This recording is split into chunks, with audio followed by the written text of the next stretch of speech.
বিজেপিৰ এজন সাংসদ আপোনাৰ ৰাজ্য সুধাংশু ত্ৰিবেদী এজন শিক্ষিত ব্যক্তি তেখেতে নাজানে যে ধুবুৰী লোকসভা এৰিয়াটো অসমৰ এটা অংশ হয়। এই যে তেখেতে বাংলাদেশ বুলি কৈ আছে, মিনি বাংলাদেশ বুলি কৈ আছে, এইটো দুৰ্ভাগ্য। বিজেপিৰ এজন নেতা, স্পক্সমেন, এজন শিক্ষিত ব্যক্তি, অসমৰ ভৌগোলিক সীমা সম্পৰ্কে তেখেতৰ জ্ঞান নাই বা তেখেতসকলে বিচাৰিছে নেকি যে অসমৰ পৰা ধুবুৰী লোকসভা এৰিয়াটো কাটি বেলেগ এখন ৰাজ্য বনাব, বেলেগ ৰাষ্ট্ৰৰ লগত মিলাই দিব, এনেকুৱা গৰিহণা দিছোঁ মই তেখেতৰ এই বক্তব্যক। আৰু দুৰ্ভাগ্য, এইটো অসমৰ মুখ্যমন্ত্ৰী ডাঙৰীয়াই এই বিষয়ে স্পষ্ট কৰক তেখেতে যে ধুবুৰী লোকসভা এৰিয়াটো অসমৰ ভিতৰত হয় না নাই।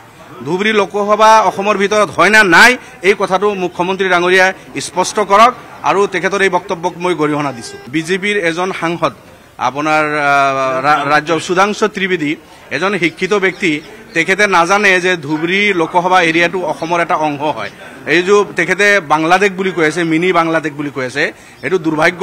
বিজেপিৰ এজন নেতা, স্পক্সমেন, এজন শিক্ষিত ব্যক্তি, অসমৰ ভৌগোলিক সীমা সম্পৰ্কে তেখেতৰ জ্ঞান নাই বা তেখেতসকলে বিচাৰিছে নেকি যে অসমৰ পৰা ধুবুৰী লোকসভা এৰিয়াটো কাটি বেলেগ এখন ৰাজ্য বনাব, বেলেগ ৰাষ্ট্ৰৰ লগত মিলাই দিব, এনেকুৱা গৰিহণা দিছোঁ মই তেখেতৰ এই বক্তব্যক।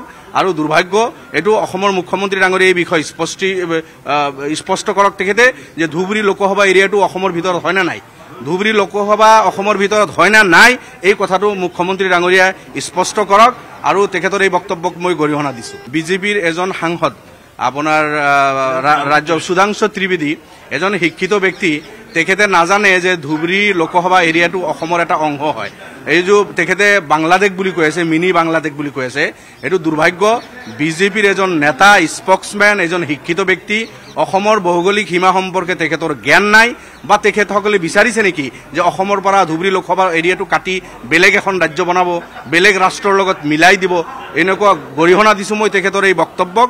আৰু দুৰ্ভাগ্য, এইটো অসমৰ মুখ্যমন্ত্ৰী ডাঙৰীয়াই এই বিষয়ে স্পষ্ট কৰক তেখেতে যে ধুবুৰী লোকসভা এৰিয়াটো অসমৰ ভিতৰত হয় না নাই।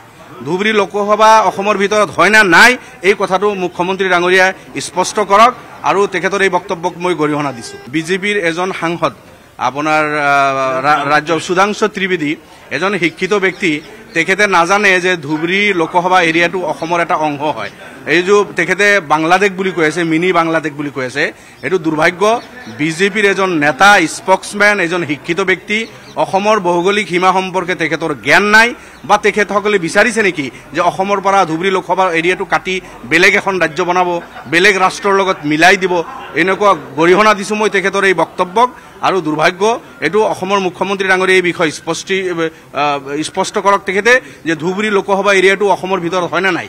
ধুবুৰী লোকসভা অসমৰ ভিতৰত হয় না নাই এই কথাটো মুখ্যমন্ত্ৰী ডাঙৰীয়াই স্পষ্ট কৰক আৰু তেখেতৰ এই বক্তব্যক মই গৰিহণা দিছোঁ।